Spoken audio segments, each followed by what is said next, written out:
औज़ुबिल्लाहिमिनश्शैतानिर्रजीम बिस्मिल्लाहिर्रहमानिर्रहीम। अस्सलाम वालेकुम अज़ीज़ नाज़रीन। आज एक ऐसे सेशन के साथ आपके सामने हाजिर हुए हैं कि जिसका ख्वाब लाखों नौजवान देखते हैं। ख़ास तौर पे वो तुलबा जो बाहर के मालिक जाना चाहते हैं, उनके पास पैसे भी नहीं है, उनके पास अपॉर्चुनिटीज़ भी नहीं है, लेकिन वो किसी यूरोप की कंट्री में जाके एजुकेशन हासिल करना चाहते हैं और वो फुली फंडेड, और वहाँ पे जाके एजुकेशन के साथ साथ अपने आप को सेटल करना चाहते हैं। तो आज का ये जो हमारा इंटरव्यू रिकॉर्ड होने जा रहा है, ये हमारे साथ मौजूद हैं मोहतरम ज़ाहिर नवाज यूरोपियन साहब, क्योंकि इनके चैनल का नाम भी यही है। तो ज़ाहिर नवाज भाई ये एक ऐसा नौजवान है कि इसने फुली फंडेड स्कॉलरशिप हासिल की। इनसे आज हमने जानना है कि इन्होंने किस तरह स्कॉलरशिप हासिल की, क्या बाहर जाने के लिए कंसल्टेंट की जो जरूरत है वो लाजमी मलजूम है या इसकी जरूरत होती है कि नहीं, आइट्स किन मुल्कों के लिए होता है, किन डिग्रीज के लिए होता है, इस तरह के बहुत सारे सवाल कि जो नौजवान आज नाकामी का शिकार हो जाते हैं। जी हमें बाहर का स्कॉलरशिप नहीं मिलता, वो कहते हैं कि हमें स्टडी करने के लिए बाहर जाते हैं, जब तक हमारे पास 50-60 लाख नहीं होगा तो हम कैसे जाएंगे। तो सबसे पहले जाहिद भाई अस्सलाम वालेकुम। जी वालेकुम सलाम रहमतुल्लाहि व बरकातुहू। माशाल्लाह, कैसे हैं आप? खैरियत से हैं? अल्हम्दुलिल्लाह ठीक ठाक, आप सुनाएं। अल्हम्दुलिल्लाह। जाहिद भाई मुझे ये बताएं कि आप लिथुआनिया से पाकिस्तान कब आए, कितना अरसा हुआ आपको भी? मुझे तकरीबन 1.5 से 2 महीने हो गया मुझे इधर पाकिस्तान आए हुए, और मैं 2024 में गया था लिथुआनिया में, तो तकरीबन 1.5 साल के बाद अभी वैसे छुट्टी पे आया हूं। छुट्टी कितने माह की छुट्टियों पे अभी आप आए हैं? 3 महीने की तकरीबन छुट्टियां हैं मुझे। 3 महीने की छुट्टियां। जाहिद भाई आज आपने हमारी ऑडियंस को मुकम्मल तौर पर ये चीजें गाइड करनी है। वन बाय वन क्वेश्चन को लेंगे कि क्या सबसे पहला हम क्वेश्चन आपके सामने ये रखना चाहते हैं, क्या एक ऐसा नौजवान जिसके पास ना पैसे हैं जिसके पास ना अपॉर्चुनिटी है, लेकिन वो पढ़ने वाला बच्चा है, तो क्या वो यूरोप में स्कॉलरशिप हासिल करने का ख्वाब देख सकता है? एक्चुअली यूरोपियन हर एक कंट्री के डिफरेंट रूल्स हैं। ठीक है। मैं जिस तरह लिथुआनिया में रहता हूँ, मैं लिथुआनिया को रिप्रेजेंट करूंगा। वैसे भी मैंने यूरोपियन के काफी मुल्क यूरोप के घूमे हुए हैं, आपने शायद जी हम देखते रहते हैं और काफी इसके बारे में मुझे नॉलेज भी है। तो अब जो आप फुली फंडेड स्कॉलरशिप कहते हैं ना, अब कुछ कंट्रीज हैं लाइक जर्मनी, इटली, उधर पे ये लगते हैं बैचलर में भी मास्टर में भी। जाहिद भाई आपने यूरोप के अंदर स्कॉलरशिप हासिल की, हाँ, यूरोप के उस कंट्री का हम नाम भी जानना चाहेंगे, लेकिन उससे पहले मेरा ये क्वेश्चन है कि क्या एक तालिब इल्म जिसके पास बैंक स्टेटमेंट नहीं है, जिसके पास कोई उस तरह के पैसे भी नहीं है, बैंक स्टेटमेंट से बड़ा पैसे ही होता है, और वो कंसल्टेंट को भी देने के लिए पैसे नहीं, क्या ऐसा नौजवान यूरोप में किसी कंट्री में फुली फंडेड स्कॉलरशिप अवेल कर सकता है विद स्कॉलरशिप मंथली जो मिलती है? अच्छा जी जिशान भाई, आपका क्वेश्चन बहुत अच्छा है। इस तरह सारा कुछ पॉसिबल है, मैं भी ऐसे गया हूँ। ठीक है। तो अब मैं चले पहले जिस कंट्री में रहता हूँ, लिथुआनिया उसका नाम है। ठीक है। आप यूरोप का कंट्री लिथुआनिया, कुछ लोग इतने इससे वाकिफ नहीं है। ठीक है। क्योंकि लिथुआनिया एक छोटा सा मुल्क है, इसकी टोटल तकरीबन 25 लाख आबादी है। यानी कि लाहौर जितनी आबादी इसकी? लाहौर की तो फिर भी शायद 1.5 करोड़ के करीब है। हाँ जी। 25 लाख आबादी है, छोटे छोटे मुल्क हैं। देखें, लोग ज्यादा टारगेट करते हैं जर्मनी, इटली, फ्रांस, स्पेन। क्यों? कंपटीशन ज्यादा है। कंपटीशन नहीं, वो उन मुल्क के जो नाम है बड़े फेमस हैं यहाँ पे, क्योंकि यहाँ से पाकिस्तान से बहुत सारे लोग इन ममालक में रहते हैं। लेकिन अगर आप यूरोप, सिर्फ ये 3-4 मुल्क नहीं, अगर टोटल यूरोप के 44 मुल्क हैं। ठीक है। लेकिन लोगों को सिर्फ 5-7 के नाम आते हैं, और जिनके नाम आते हैं सारे उधर जाते हैं फिर पैसे भी लगाते हैं, होता भी नहीं है। यूरोप के 44 मुल्क हैं, जिनमें से 28 मुल्क ऐसे हैं जिन्हें शेंजियन कंट्रीज कहते हैं। शेंजियन कंट्रीज का ये है कि उनमें से अगर किसी एक मुल्क का आपके पास कार्ड हो तो बाकी शेंजियन के 27। शेंजियन में मैं आपकी बात करना चाहूंगा मादर, शेंजियन में ये इटली, जर्मनी, फ्रांस वगैरह आते हैं? सारे आते हैं। लाइक जिस तरह ये स्पेन है, इटली है, जर्मनी है, फ्रांस है, नॉर्वे है, डेनमार्क है, तो इसके अलावा ये स्विट्जरलैंड है, स्लोवेनिया है, स्लोवेकिया है, लिथुआनिया है। आपने तो यूरोप घूमा हुआ है। ये तो सारे मुल्क घूमे हुए हैं, इसलिए मुझे नाम आते हैं। तो ये सारे, अब लिथुआनिया मैं कह रहा हूँ, लिथुआनिया में मैं रहता हूँ, शेंजियन कंट्री है। आजकल लिथुआनिया बड़ा ट्रेंड पे जा रहा है, वहाँ पे लोग बहुत कम पैसे में पहुंच जाते हैं। आपने कह रहा है बैंक स्टेटमेंट नहीं है। अगर किसी ने यहाँ से मास्टर किया हुआ है, मास्टर लाइक किसी ने एमफिल किया है और वो पीएचडी करना चाहता है, पाकिस्तान में हर साल बहुत सारे लोग मास्टर करते हैं, पीएचडी करना चाहते हैं, वो लिथुआनिया में अप्लाई करे। अगर उसका पीएचडी में एडमिशन हो जाएगा बिल्कुल फ्री, वो लिथुआनिया में पहुंचेगा। जस्ट उसने यहाँ से टिकट करवानी है और वहाँ पे पहुंचनी है। कोई बैंक स्टेटमेंट की जरूरत नहीं है, कोई पैसे या नहीं, कोई कंसल्टेंट की जरूरत नहीं है, अपनी मदद आपके तहत वहाँ पे फ्री ऑफ कॉस्ट पहुंच सकता है। जी बिल्कुल ठीक है। यानी कि पहला क्वेश्चन क्लियर हो गया हमारा कि किसी बैंक स्टेटमेंट की जरूरत नहीं स्कॉलरशिप के लिए, और स्पेशली लिथुआनिया के लिए। दूसरा क्वेश्चन ये राइज होता है यहाँ पे जाहिद भाई कि लोगों का ये बड़ा डराते हैं कि तुम्हारा जीपीए कम है, सीजीपीए कम है, तुम्हारा एडमिशन नहीं हो सकता, यानी कि आप हमें ये बताएं हमारे नाजरीन को भी कि कितना सीजीपी हो तो आप स्कॉलरशिप को अवेल कर सकते हैं, मिनिमम भी और मैक्सिमम भी और मॉडरेट भी, तीनों चीजें आपने हमें बताई। अपना स्कॉलरशिप जो है ना, ये जस्ट लिथुआनिया में पीएचडी स्टूडेंट्स के लिए है। जी आप भाई। बाकी डिग्रीज देखें, पीएचडी तो बहुत कम स्टूडेंट्स करना चाहते हैं, बाकी बैचलर और मास्टर करना चाहते हैं, उसके बारे में आप क्वेश्चन कर लें। लेकिन पीएचडी का ये है कि स्कॉलरशिप पे डिपेंड करता है आपकी जो बैकग्राउंड रिसर्च का है, अगर आपकी 2-4 पब्लिकेशन है तो आपको प्रेफर करेंगे। ठीक है, यानी कि पीएचडी के लिए आपको एमएस का एमफिल का जीपीए इतना ज्यादा मैटर नहीं वो करता। आपकी रिसर्च डिपेंड करती है कि यानी अगले बंदे से आपको मैच करती है कि जिसके पास आपने यस, जाना है। यानी कि रिसर्च आपकी होनी चाहिए, आपका कोई ना कोई पेपर पब्लिश होना चाहिए। जैसे कि मैं अगर अपनी बात करूं तो मेरी फील्ड है ज़ूलॉजी, हाँ। तो मैंने अगर फिशरीज के ऊपर किया, टॉक्सिकोलॉजी के ऊपर किया है, इवन कि किसी भी अपने रिसर्च को पब्लिश किया, तो मेरी अगर पब्लिकेशन होंगी तो मैं स्कॉलरशिप को अच्छे से अटेन क्योंकि कर वो सकता हूं। वर्ल्ड वाइड से लोग अप्लाई करते हैं, ठीक फिर है वो कंपटीशन बन जाता है। जी, ठीक है। अच्छा, अगर हम बात करेंगे तो पीएचडी के लिए आपने बताया जीपीए सीजीपी इतना मैटर नहीं करता। अगर हम एमफिल की बात करें, जिसको यूरोप के अंदर एमएस कहते हैं, मास्टर कहते हैं। मास्टर कहते हैं, क्योंकि यूरोप के अंदर यानी कि ये 14 ईयर एजुकेशन का तो कोई कंसेप्ट है ही नहीं। उधर ये है ना, जिस तरह इधर हमारे पाकिस्तान में ये है कि हाई स्कूल से मैट्रिक करते हैं, कॉलेज से इंटर करते हैं, फिर यूनिवर्सिटी से बीएस और मास्टर करते हैं। लेकिन यूरोप में ये है कि वहाँ हाई स्कूल से इंटर करते हैं। ठीक यहाँ है। पे जो हमारी कॉलेज की एजुकेशन 12 ईयर होती है, जी, लेकिन जी। वहाँ पे जो हाई स्कूल की एजुकेशन है वो इक्वल टू इंटर है। उसके बाद हाई स्कूल के बाद सीधा वो बैचलर में जाते हैं, 4 ईयर की डिग्री होती है। वहाँ पे ये 14 ईयर एजुकेशन का कंसेप्ट नहीं है, जहाँ वहाँ पे इंटर के बाद बैचलर में एडमिशन होते हैं या बैचलर के बाद मास्टर में होते हैं। ठीक है जाहिद भाई, मेरा फिर वही क्वेश्चन रिपीट करूंगा कि एमएस के लिए, अगर एमएस किसी ने करना हो तो उसके लिए कितनी जीपीए सीजीपीए चाहिए होगा? क्योंकि उसमें तो मोस्टली स्टडी स्कॉलरशिप, तो उसमें आपने बताया कि बहुत कंपटीशन होता है, लेकिन अगर वो स्टडी वीजा पे भी जाना चाहे तो क्या उसकी सीजीपीए मैटर करता है? लिथुआनिया में तकरीबन 10 से 11 कॉलेज और यूनिवर्सिटियां जहाँ पे मास्टर होता है। ठीक है। और हर एक का ना, जब मास्टर एडमिशन ओपन होते हैं वहाँ पे एक रिक्वायरमेंट आती है। ठीक। अब किसी यूनिवर्सिटी का 60% मेरिट होता है, ठीक कि है। आप सीजीपी को जब आप उसमें कन्वर्ट करेंगे परसेंटेज में हो जाती है ना, ठीक, तो बिल्कुल सीजीपी अगर 60% है तो आप एलिजिबल हैं। ठीक है। वो कोई मसला नहीं है, लोगों के 60% भी होता है, लेकिन आजकल वो आइट्स पीटी जिसके पास होता है उसको ज़्यादा प्रेफर करते हैं। लेकिन अगर कुछ यूनिवर्सिटीज का मेरिट 70% है, कुछ का 60% है, 50% तक मेरिट है, आपने उनको फीस नहीं पड़ता। जाहिद भाई, मुझे ये बताइएगा कि आपने जब यहाँ पे यूरोप जब आप गए थे लिथुआनिया, तो आपने आइट्स किया था पीएचडी के लिए, ये पीटी कुछ इस तरह का कोर्स किया था आपने? असल में जिन मुल्कों में आइट्स रिक्वायर होता है जी। आइट्स इसलिए वो मांगते हैं क्योंकि इंटरनेशनल लैंग्वेज इंग्लिश है। ठीक है। वो आइट्स सिर्फ इसलिए मानते हैं कि इनको इंग्लिश आती हो। बिल्कुल ठीक है। अगर लिथुआनिया में अगर आपने एडमिशन लेना है, अगर आपकी प्रीवियस एजुकेशन इंग्लिश में है, तो एक यहाँ से कॉलेज से एक लेटर मिलता है, उसे कहते हैं English proficiency letter. English proficiency, बिल्कुल ठीक वो है। इंग्लिश प्रोफिशिएंसी लेटर ये होता है कि आप जिस कॉलेज यूनिवर्सिटी पढ़े हैं वो बस ऊपर लिखा होता है कि इनकी एजुकेशन इंग्लिश में है। और पाकिस्तान में तो तकरीबन सारे मैट्रिक के बाद इंग्लिश में ऐसे अब इंटर के बाद इंग्लिश पढ़ते हैं तो वो सिर्फ ये प्रूफ देना होता है। ठीक है। कि आपकी जो प्रीवियस एजुकेशन है वो इंग्लिश में है। अगर आपके पास इंग्लिश प्रोफिशिएंसी लेटर है तो आप वो लिख दें उसे। बिल्कुल ठीक है जी। जाहिद भाई, ये बड़ा आपने अच्छा ब्रीफ किया। मेरा अगला क्वेश्चन ये है कि वो तुलबा जो यूरोप जाना चाहते हैं, लेकिन यूरोप जाने से पहले वो बड़ा पैनिक होते हैं कि मैं वहां पे जाऊंगा, अब वहां पे जाके जो स्टूडेंट्स होते हैं उनको किन मुश्किलात का सामना करना पड़ता है? आप देखें, घर सिर्फ अपने होता है, आपने जहाँ भी जाना है, एक शहर से दूसरे शहर में जाएं, बहुत सारी मुश्किलात का सामना करना पड़ता है। हर बंदे जो घर में रहते हैं, अगर बंदा घर में कोई भी काम ना करता हो, घर से खाना पीना सबको मिल जाता है, सोना बैठना सबको मिल जाता है। लेकिन अगर आप एक शहर से दूसरे शहर में जाते हैं, मैं यूरोप की बाद में बात करता हूँ, तो आपके लिए बड़ा वो सारी रूटीन चेंज हो जाती है। अपना घर तो फिर अपना घर ही होता है। अब जब आप किसी दूसरे मुल्क में जाते हैं, वहाँ पे आपको बहुत सी प्रॉब्लम्स फेस करना पड़ती हैं। सबसे पहले आपको वहाँ पे लैंग्वेज बैरियर होता है।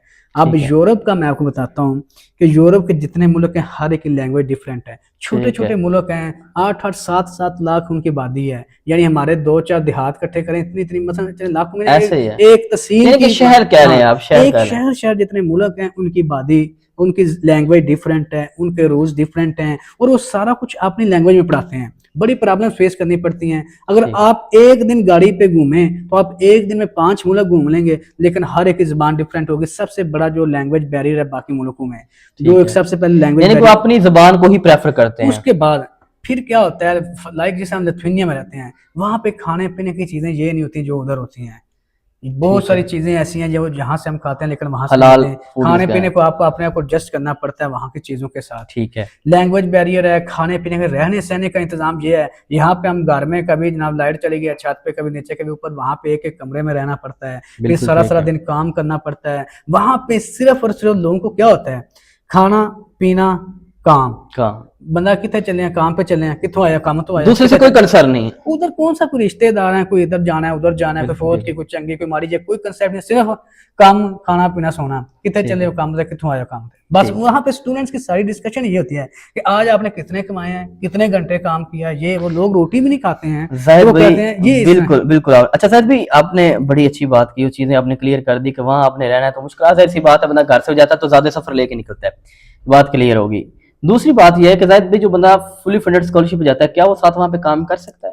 फुली फंडेड स्कॉलरशिप पे एक्चुअली अगर तो पीएचडी करने जाएं तो वो वहाँ पे ना एक रूल्स हैं कि आप जो लोग पीएचडी करते हैं पीएचडी के लिए उनको पैसे मिलते हैं, उनका यूनिवर्सिटी के साथ कॉन्ट्रैक्ट होता है ठीक है कि जिस तरह जॉब कॉन्ट्रैक्ट होता है। जी, ठीक है अब वहाँ पे लो कि आपने एक कॉन्ट्रैक्ट के अलावा दूसरा कॉन्ट्रैक्ट नहीं कर सकते, ठीक है तो वो इस तरह फिर वो समझे कि जॉब नहीं करते, वैसे ही पैसे अच्छे मिल जाते हैं, फिर वो पीएचडी एक ऐसी है, वो जॉब भी एक रिसर्च भी है, वो ठीक है। सारा दिन फिर उसको यूनिवर्सिटी गुजर जाता है। ठीक वो है ये नहीं कि 2-4 घंटे, उसने 8 घंटे यूनिवर्सिटी देने होते हैं। बिल्कुल ठीक। और क्लासेस कितने दिन होती है यूनिवर्सिटी के अंदर? क्लासेस का नहीं, उधर कोर्स वर्क पढ़ने होते हैं, वो कोई ऑनलाइन कोई असाइनमेंट दे देते हैं, कोई कोई रिपोर्ट दे देते हैं कि आपने ये लिख के जमा करवानी, बाकी वो पीएचडी का फोकस रिसर्च पे होता है। रिसर्च यानी कि वो रिसर्च जो करते हैं आपकी, वो वीक कितने डेज आपको जाना पड़ता है यूनिवर्सिटी? हफ्तावार छुट्टी होती है, ठीक है बाकी जिस तरह जुम्मा है वो जुम्मा में पढ़ते हैं, वो लोग एक दूसरे का ख्याल करते हैं, उन्हें पता है कि ये मुस्लिम जो भी हैं जिस तरह के भी हैं एक दूसरे का रिलीजियस का भी ख्याल रखते हैं। रिस्पेक्ट बाकी करते हैं। वैसे 8 घंटे ऑफिशियली तौर पे ड्यूटी होती है वहाँ। ठीक है, यानी कि सैटरडे संडे जिस तरह पाकिस्तान में यूनिवर्सिटीज का ऑफ होता है, उधर हाँ, भी वो भी सेम ऑफ ऑफ होती होता है। जाहिद भी मेरा अगला क्वेश्चन ये है कि जैसा मैंने पहले अपने क्वेश्चन सबको ब्रीफ किया, क्वेश्चन ये है कि ये आपसे थोड़ा सा पर्सनल है कि आप कितनी स्कॉलरशिप अटेन कर रहे हैं, हासिल कर रहे हैं लिथुआनिया से? एक्चुअली ये डिपेंड करता है यूनिवर्सिटीज पे। ठीक है आजकल जो मिनिमम स्कॉलरशिप है वो 1400 यूरो है, 1400। फिर वो जितना कोई पुराना हो जाता है या कुछ सुपरवाइजर किसी को सपोर्ट करते हैं, यानी 1400 यूरो से आगे है जिसकी भी ठीक होगी। है, यानी कि आपके क्वेश्चन आपने एग्जैक्ट नहीं लिखना, मैं लमसम का हाँ, बता लेकिन मैं दिया। ये कह जिसका एडमिशन होगा मिनिमम उसकी 1400 यूरो स्कॉलरशिप होगी। ठीक है, आगे फिर पर कुछ मंथ। के प्रोफेसर भी उनको सपोर्ट करते हैं, कुछ इधर उधर अगर वो अच्छा काम करते हैं वो बात की बात है, लेकिन ठीक है। 1400 होगी। जाहिद भाई, सवाल ये है कि क्या स्कॉलरशिप हासिल करने के लिए कंसल्टेंट की जरूरत है? कंसल्टेंट का पीएचडी स्कॉलरशिप में होता है, स्कॉलरशिप हासिल होती है, स्टूडेंट्स ने खुद इंटरव्यू देना होता है, उसने खुद अपनी रिसर्च प्रेजेंट करनी होती है, खुद उसने बताना होता है कि वो एक सुपरवाइजर उसका इंटरव्यू लेता है। ठीक हर है एक स्कॉलरशिप नहीं लगती। जब भी आपने एडमिशन स्कॉलरशिप के लिए अप्लाई करना है, पहले आप उनको अपनी सीवी भेजेंगे, सीवी वो चेक करेंगे, फिर उसके बाद आपने जो उसके ऊपर लिखा होगा, फिर वो एक प्रोफेसर इंटरव्यू लेता है, वो सारा चेक करता है कि आपको ये सारा पता भी है कि नहीं है, उसके बाद फिर स्टेप होते हैं। तो कंसल्टेंट का इसमें लेना देना नहीं, कंसल्टेंट तो सिर्फ ये है जो बैचलर और मास्टर के स्टूडेंट हैं उनकी एप्लीकेशन फिल की, जैसे मैंने पहले बताया कि वो उनकी यूनिवर्सिटी फीस से वगैरह आती है। दीजिए वो। लेकिन जब किसी ने फेस तो नहीं ना कंसल्टेंट ने करना, ऐसे ही। वो बल्कि वीडियो रिकॉर्डेड होती हैं जिसका वो इंटरव्यू ले रहे होते हैं यूनिवर्सिटी में, कि यही बंदा है वही बंदा, सारी चीजें चेक करते हैं। बिल्कुल ऐसे ही। जाहिद भाई, आपने बड़े अच्छे से ब्रीफ किया, क्वेश्चंस भी आपने डील किए। मेरा यहाँ पे क्वेश्चन है कि स्कॉलरशिप हासिल करने के लिए सबसे पहला स्टेप क्या है यूरोप के अंदर, और स्पेशली जो जिस मुल्क में लिथुआनिया में आप हैं? अब मैंने आपको बताया लिथुआनिया में पीएचडी का ज़्यादा सबसे पहला ये होता है कि वैसे जो पीएचडी के एडमिशन ओपन होते हैं मई जून में। मई जून में एडमिशन की डेट बता रहे हैं जाहिद भाई कि एडमिशन कब ओपन होते मई हैं? जून में ओपन होते हैं, यानी कि अभी एडमिशन जो है वो क्लोज हो अब चुके हैं। क्लोज हो गए। मई जून में एडमिशन ओपन होते हैं, लेकिन उससे 2 महीने पहले आपका समझ लें कि मार्च के महीने में हर सुपरवाइजर को कुछ टॉपिक मिलते हैं यूनिवर्सिटी की तरफ से कि आपने इस टॉपिक पर रिसर्च करवानी है। ठीक है अब मार्च के अंदर वो सारे टॉपिक शो हो जाते हैं। फर्ज है। करें जिस तरह केमिस्ट्री डिपार्टमेंट है, फिजिक्स है, बायो है, हर एक में से 15-15 सुपरवाइजर हैं, हर एक को एक एक टॉपिक मिल जाता है। मार्च में वो टॉपिक शो होते हैं कि इसने इसके ऊपर रिसर्च करवानी है। फिर क्या होता है, वो अपना टॉपिक आउट करता है, फिर स्टूडेंट्स वो सारे जो चेक कर रहे होते हैं मार्च के वो अपनी उसकी वेबसाइट पे शो करवा देते हैं। वो फिर स्टूडेंट्स देखते हैं कि हमारे साथ ये मैच करती है। जिन जिन स्टूडेंट्स की रिसर्च उनके रेलिवेंट होती है वो सारे सुपरवाइजर के टॉपिक चेक करते हैं। फिर वो क्या करते हैं, सारे स्टूडेंट्स उनको ईमेल करते हैं। फर्ज करें किसी एक का टॉपिक वाटर फिल्ट्रेशन व किसी का टॉपिक है, जितने वाटर फिल्ट्रेशन के जो भी स्टूडेंट्स उसके रिलेटेड होंगे, हाँ, वो सारे उनको ईमेल करेंगे। लेकिन बिल्कुल क्या होता है कि एक प्रोफेसर के पास एक ही सीट होती है या कुछ प्रोफेसर के पास 2 सीटें होती हैं। यानी कि आप ये बताना चाह रहे हैं कि अगर किसी ने किसी सुपरवाइजर के पास जाना है तो उसके पास एक सीट होगी या 2 होंगी, दो होंगी। इससे ज्यादा नहीं होती। अब फर्ज करें वाटर फिल्ट्रेशन पे एक सुपरवाइजर के पास 2 सीटें हैं या एक सीट फर्ज करना है, एक सीट है, अब उसको क्या होगा 100-150 लोगों ने ईमेल की होगी कि हमें रख लें हमें रख लें। फिर वो क्या करता है, सबसे पहला एक्सेप्टेंस लेटर उसे कहते हैं, एक्सेप्टेंस वो सबसे पहले अपने एक्सेप्टेंस लेटर, वो स्टूडेंट वो क्या करता है, टीचर पहले 100 ईमेल जाएगी उसको, 100 सीवी जाएगी, वो 100 में से 60-70 पहले ही साइड पे कर देगा कि इनकी पब्लिकेशन नहीं है, इनका काम उनसे मैच नहीं करता। बाकी जो 20-25 स्टूडेंट को पता चलेगा ये इनका काम मेरे साथ मैच करता है, वो उनका इंटरव्यू लेगा, व्हाट्सएप पे ले ले, जूम ऐप पे ले ले, किसी वीडियो लिंक से उनके इंटरव्यू लेगा। फिर इंटरव्यू के जरिए फिर वो क्या करेगा, उसके पास वो कहेगा यार ये 6-7 स्टूडेंट्स हैं मुझे एक जैसे लग रहे हैं। बिल्कुल फिर ठीक है। उनके पास क्या होता है, सीट उसके पास कितनी है, एक है। फर्ज करें वो 7 स्टूडेंट फाइनल करता है, वो 7 को एक लेटर लिख के देगा, वो उसे कहते हैं एक्सेप्टेंस लेटर। वो सुपरवाइजर कहेगा कि ये 7 मुझे कबूल हैं, इनमें से जो भी रखना रख लें। होता यह है कि सबसे पहले एक्सेप्टेंस लेटर जब स्टूडेंट को मिल जाता है, फर्ज करें एक सुपरवाइजर ने 7 लोगों को एक्सेप्टेंस लेटर दिया है, फिर वो 7 एलिजिबल हैं एडमिशन के लिए अप्लाई करने के लिए। ठीक है। एडमिशन मई जून में ओपन होते हैं, एक्सेप्टेंस लेटर आपने मार्च में लेने हैं। अगर आपके पास एक्सेप्टेंस लेटर होगा तो आप एडमिशन के लिए एलिजिबल हैं। अब वो सिर्फ जिनको सुपरवाइजर ने एक्सेप्टेंस लेटर देना है, सिर्फ और सिर्फ वही लोग एडमिशन के लिए एलिजिबल हैं, क्योंकि एडमिशन के ऊपर वो फॉर्म के ऊपर आपने लगाना होता है कि आपके पास एक्सेप्टेंस लेटर है। ठीक है। फिर क्या होता है, वो 7 लोग जब अप्लाई करते हैं एडमिशन के लिए, फिर एक यूनिवर्सिटी की एडमिशन कमेटी होती है ओवरऑल, उनके साथ सुपरवाइजर का कंसर्न नहीं होता। फिर वो एडमिशन कमेटी को ये तो पता ही है ये 7 लोग एक्सेप्ट हैं सुपरवाइजर, फिर उन 7 का वो फिर एक मेरिट बनाती है, उन सब की फिर CGPA पब्लिकेशन वो मेरिट में से कोई एक सिलेक्ट करती है। यानी कि ये बड़ा लक भी डिपेंड करता है, आपकी मेहनत भी डिपेंड करती है। ठीक है। तो फिर उनमें से एक को यूनिवर्सिटी फाइनल करेगी। सुपरवाइजर अगर 5 को देगा उन 5 में से, अगर सुपरवाइजर 2 को एक्सेप्टेंस लेटर उन 2 का आपस में मुकाबला होगा, अगर सिर्फ एक को देगा तो वो 100% है। बिल्कुल ठीक है। जाहिद भाई यहाँ पे एक सवाल पैदा होता है कि अगर एक डिपार्टमेंट है उसके अंदर मैक्सिमम कितने सुपरवाइजर उसको डील करते हैं? एक सुपरवाइजर तो उसका एक्चुअली होता है, फिर एक को सुपरवाइजर, 2 सुपरवाइजर तकरीबन होते हैं एक डिपार्टमेंट के अंदर। हाँ, लेकिन बाकी ये नहीं, आपका जो डिपार्टमेंट है जितने लोग वहाँ पे काम करें, अगर आपने कोई अपरेटस वगैरह यूज करने हैं, कोई इंस्ट्रूमेंट यूज करने हैं, आप सारे कर सकते हैं। किसी एक दूसरे मेरा वो क्वेश्चन यहाँ पे ये है कि जिस बंदे ने यहाँ से जाना है, अब एक डिपार्टमेंट के अंदर 2 सुपरवाइजर नहीं, वो जिसने जाना है, जिसके पास से उसको एक्सेप्टेंस लेटर मिलेगा, उसने उससे जाकर रब्ता करना है। मैं वो बात समझ गया हूँ। मेरे कहने का मतलब है, फर्ज किया आपका डिपार्टमेंट है फिजिक्स डिपार्टमेंट के अंदर कितने लोग हैं, यानी कि कितने एडमिशंस, मैं यहाँ इसको और आसान करता हूँ कि उन्होंने एक सेशन में कितने फिजिक्स के एक डिपार्टमेंट में कितने एडमिशन अटेन करने होते हैं, कितना टारगेट रखते हैं वो अपना? तकरीबन एक डिपार्टमेंट 10 से 12 लोग तो एक यूनिवर्सिटी में जाते हैं। देखिए उन्होंने क्वालिटी ऑफ एजुकेशन रखी है। उन्होंने ऐसा नहीं किया कि आपने एक बड़ा एक जत्था ले लिया उसको। नहीं, उन्होंने पैसे देने हैं तो फिर वो जाहिद भाई, आप जिस यूनिवर्सिटी से स्कॉलरशिप हासिल किया उस यूनिवर्सिटी का नाम बताइए। लिथुआनिया में, उसका लिथुआनिया का कैपिटल है विल्नियस सिटी, और विल्नियस यूनिवर्सिटी हुई है जहां से मैंने लिया। ठीक है। जाहिद भाई, अगला क्वेश्चन ये होता है कि आप क्या समझते हैं कि कौन कौन से डिपार्टमेंट ऐसे हैं जिनको लिथुआनिया के अंदर PhD पे स्कॉलरशिप, जिनकी पब्लिकेशन भी हो, जिनकी CGPA भी अच्छा हो, कौन से डिपार्टमेंट ऐसे हैं कि जिन डिपार्टमेंट्स में स्पेशली लिथुआनिया के अंदर और यूरोप का भी आप कंपैरिजन कर सकते हैं, उनको वहां पे स्कॉलरशिप इजीली मिल सकती है? इस पे थोड़ी सी जो साइंस सब्जेक्ट हैं, जिस तरह जिधर मैं हूँ, फिजिक्स है, ठीक है, केमिस्ट्री है, बायोकेमिस्ट्री है, बायोटेक्नोलॉजी, साइंस सब्जेक्ट के रेलेवेंट जितने भी हैं वहाँ पे वो स्कॉलरशिप। इनका ज़ूलॉजी भी है, ज़ूलॉजी भी है, वो सारे के सारे हैं। मैं ये पूछना इसलिए चाहता हूँ कि मेरा सब्जेक्ट ज़ूलॉजी है। नहीं, वो सारे हैं उधर साइंस सब्जेक्ट जितने, वहाँ पे आप कोशिश करें। फिशरीज के रिलेटेड उस अच्छा, वहाँ पे लोगों का खाने पीने का, रहन सहन का, कौन सी ज्यादा फूड यूज करते हैं? फूड वहाँ पे आटा भी मिल जाता है, चावल भी मिल जाते हैं, कुछ लिमिटेड से सब्जियां फिश भी मिलती है, फिश भी मिल जाती है, लेकिन वहाँ पे यूरोप का जो है ना, फिर वो हमारे मुस्लिम में हलाल हराम का बड़ा कंसेप्ट होता है। अब बहुत सारी चीजें उधर हलाल की शॉप्स होती है, वहाँ पे शॉप्स नहीं होती हैं, लेकिन वो चीजें खुद चेक करनी पड़ती हैं। हमारी जो मुस्लिम कम्युनिटी रहती है उन्होंने कुछ कोड रखे हुए हैं, ठीक है, जो ये हलाल चीजें हैं, ये हलाल नहीं है, फिर उस हिसाब से वो चीजें लेते हैं। जबरदस्त। जाहिद भाई के साथ आज ये हमारा इंटरव्यू रिकॉर्ड हुआ, जिसके अंदर इन्होंने अब आखिरी सवाल इनसे ये करना है कि ये आज हमें गाइडलाइन भी देंगे। आप यूरोप जाना चाहते हैं, आप स्कॉलरशिप्स को अटेन करना चाहते हैं और आपको सिरे से कुछ पता नहीं है, तो जाहिद भाई का यूट्यूब चैनल है जाहिद यूरोपियन के नाम से, आप उसको सर्च करें, वो टॉप पे आ जाता है। वहां पे ये फ्री ऑफ कॉस्ट बता रहे होते हैं कि आपने, असल में मसला पता है पाकिस्तान का क्या है कि जहाँ पैसे देने पड़ते हैं वहाँ अच्छा लगता है, लेकिन वहाँ पे जाहिद भाई सिखाते हैं। अक्सर मैं इनको देखता हूँ यूरोप भी दिखाते रहते हैं, तो इनका यूट्यूब का जो है स्क्रीनशॉट वो भी मैं आप नीचे ऐड कर रहा हूँ अपनी वीडियो के अंदर, आप वो भी देख सकते हैं, आपको यहाँ नीचे शो हो रहा है। ठीक है, तो ये जाहिद भाई ने हमें अच्छे तरीके से गाइड किया, इनका हम शुक्रिया भी अदा करते हैं। जाहिद भाई, आखिर में मैंने आपसे ये क्वेश्चन करना है कि आप आज के तुलबा को क्या मशवरा देना चाहते हैं कि वो क्या करें इस सिचुएशन के अंदर, जब पाकिस्तान में फाइनेंशियल स्ट्रेस है, सोसाइटी स्ट्रेस है, फैमिली स्ट्रेस है और नौजवान पिसा हुआ है। और यकीन माने, अब तो एमफिल के लिए भी हमारी यूनिवर्सिटीज के अंदर सीटें खाली पड़ी हैं कि यार हमें स्कॉलरशिप नहीं मिलता, हम नहीं जाते, हम ये करेंगे वो करेंगे, हम मजदूरी कर लेंगे। आप इस हवाले से क्या पैगाम देना चाहते हैं, या आखिर में आप पैगाम दीजिए। अब देखें, सब लोगों का मकसद तो यह है कि सेट होना, सेटल हो, क्योंकि फाइनेंशियली मामलात ही सब चाहते हैं। अगर आपने बाहर जाना तो मेरे हाथ से इंटर के बाद अप्लाई कर देना चाहिए, ठीक है। बजाय यहाँ पे आप 4 साल डिग्री करके बैचलर करते हैं, फिर उसके बाद आपकी उम्मीदें उतनी ज्यादा बढ़ जाती हैं। ठीक है, लेकिन जिसके पास पैसे नहीं है, इंटर के बाद तो मोस्टली हमें स्कॉलरशिप नहीं मिलती।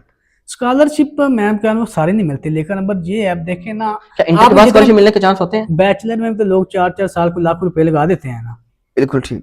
तो लेकिन अगर कुछ ही एक तरीके से किसी मुश्किल से अगर 20-25 लाख इकट्ठा करके बाहर चले जाएं, वहां पर जाकर सेट हो जाएं, ये सारे पैसे तो आ ही जाते हैं। लेकिन यहाँ भी लोग बहुत सारे पैसे लगाते हैं। अब जो जिसने मास्टर किया है उसने कितने पैसे लगाए होंगे? हमने गवर्नमेंट यूनिवर्सिटी में लाख लगाए, आप किसी लगाए तो यही है कि अगर आपने बाहर जाना, जितनी जल्दी हो सके बाहर चले जाएं। यहाँ पे अगर आप देखें ना, एमफिल करेंगे, एमफिल के बाद अगर आप यहाँ पे साल फ्री रहेंगे, आप डिप्रेशन का शिकार होंगे। इंटर के बाद आप नहीं होंगे, उसके बाद आपको पता है अभी मेरी बड़ी उम्र है, लेकिन जून जब ज्यादा पढ़ के यहाँ पे फिर मायूसी भी उतनी ज्यादा होती है। ठीक है, जाहिद भाई का यही कहना है कि अगर आप बाहर जाने का ख्वाब सोच रहे हैं तो आपको इंतजार नहीं, आपको आगाज करना पड़ेगा। आगाज कैसे करना है? इंटर के बाद आपने कर देना है। तो आज का ये जो हमारा इंटरव्यू हुआ, इंशाल्लाह अभी जाहिद भाई जब वापस जाएंगे तो अगर हम फिजिकली इनके पास ना इंटरव्यू कर सके तो हम इनके साथ ऑनलाइन सेशंस भी करेंगे।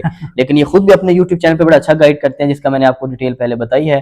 तो हम जाहिद भाई का शुक्रिया अदा करते हैं, और इस पैगाम के साथ कि ला तकनतु मिन रहमतिल्लाहि, अल्लाह की रहमत से मायूस नहीं होना, आपने परेशान नहीं होना, बल्कि मेहनत करना, कोशिश करना आपका काम है, और अजर देना, उसका रिजल्ट देना अल्लाह पाक का वो जरूर अता फरमाते हैं। Thank you so much for watching. अगर आपको ये अच्छी लगी हो तो आप हमें लाइक सब्सक्राइब कर सकते हैं, और जाहिद भाई के चैनल को भी। अल्लाह हाफिज़।